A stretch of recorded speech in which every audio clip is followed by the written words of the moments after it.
How do you handle the coming winters and the disappointments and the down times? Well, you can't get rid of January by tearing it off the calendar.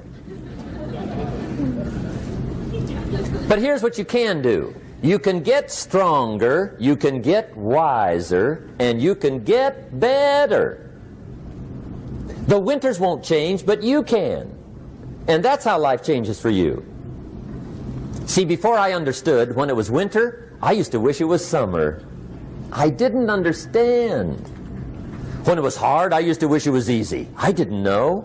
And then Mr. Schoaf gave me a part of his very unique philosophy when he said, "Don't wish it was easier, wish you were better." See, that triggered my whole life change. Don't wish for less problems, wish for more skills. Don't wish for less challenge, wish for more wisdom. That's the key. So that's lesson 1, learn how to handle the winters. Here's lesson 2. Learn how to take advantage of the spring. That's the second one. Spring is called opportunity. And spring follows winter. What a great place for it. If you were going to put it somewhere, that'd be the place to put it, right after winter.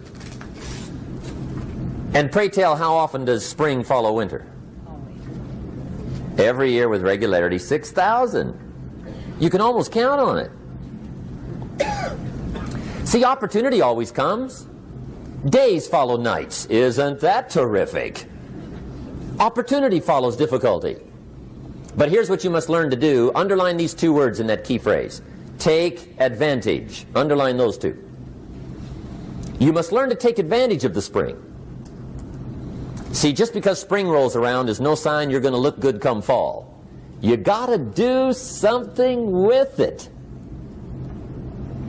In fact, you have to get good at one of 2 things in life. Planting in the spring or begging in the fall. Or get somebody to do it for you. See, those are about the only alternatives. Now here's what else you must do. Take advantage of the springs quickly, because there's only a few. Just a handful of springs have been handed to each of us. They don't come forever. Life is fairly brief. So you got to read every book you can get your hands on what to do with your springs while they're here. And take advantage, they soon run out. The Beatles wrote, "Life is so short." And for John Lennon, it was extra short. But life is brief. Elton John sings, "She lived her life like a candle in the wind." It's brief. So whatever you're going to do with your life, you got to get at it. Don't just let the springs pass. Here's the 3rd major lesson in life to learn. Learn how to protect your crops all summer. You got to take care of what you start. Sure enough, as soon as you've planted your garden in the spring, the busy bugs and the noxious weeds are out to take it. And here's the next bit of truth. They will take it unless you prevent it. And that's the 3rd major skill to learn. You've got to learn to prevent the intruder from taking all the good you start. It's one of the challenges. Here's 2 key phrases under number 3. First one, all good will be attacked. On this planet. Maybe not the next one we get to, but on this one, all good will be attacked. Every garden will be invaded. Not to think so is naive. And here's the second phrase. All values must be defended. Political values, social values, community values, family values, marriage values, friendship values, business values. Every garden must be tended all summer. 3rd major lesson. Now here's number 4. 4th major lesson in life to learn. Learn how to reap in the fall without complaint. Learn to reap come harvest time without complaint. Take full responsibility for what happens to you. It's one of the highest forms of human maturity, accepting full responsibility.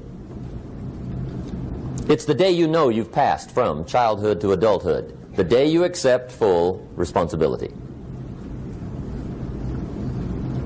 And another note, learn to reap in the fall without apology. Without apology if you do well, and without complaint if you don't. That's maturity. I used to have that long list of reasons why I wasn't doing well. To explain. You got to explain, right? Otherwise you're going to look bad. I used to have this funny list called Reasons for Not Looking Good.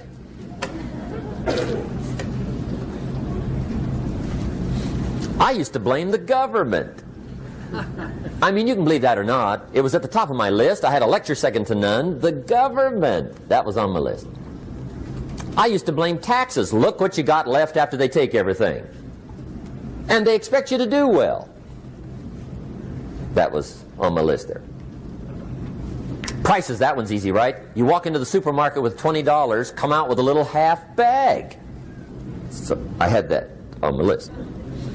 I used to blame the weather. I blamed the traffic. I used to blame my car. I blamed the manufacturers. I used to blame the company. I blamed company policy. I used to blame the training program. I blame my negative relatives. They were always putting me down. I blame my cynical neighbors. They're just selfish, looking out for themselves. Won't loan you money? They were on my list.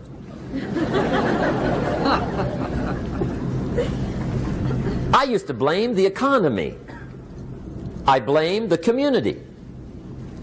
That's a pretty good list for not doing well, isn't it? I thought it was good. I'll never forget one day, Mr. Schoaf was very kind, but he was also very blunt.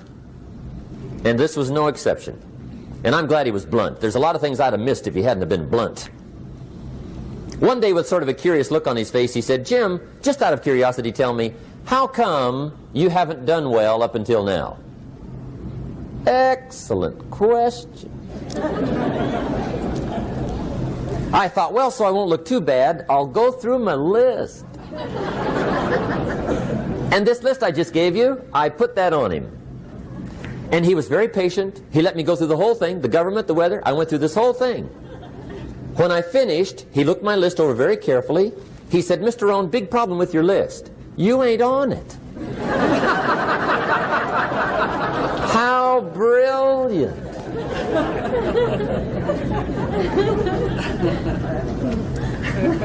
When I went to work for him a few months later, I learned very quickly to tear up my list, reasons for not doing well, and I threw it away.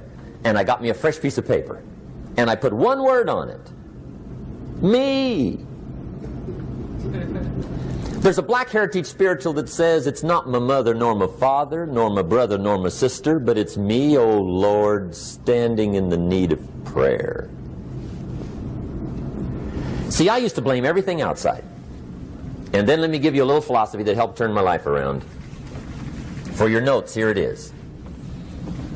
It's not what happens that determines the quality or the quantity of your life. It's not what happens. And the reason is because what happens happens to about everybody. No different. The sun went down on all of us last night. A common event, a happening. And I found out that the same things can happen to two different people. One gets rich and one stays poor. Why is that? It's because it's not what happens, but rather it's what you do that changes everything.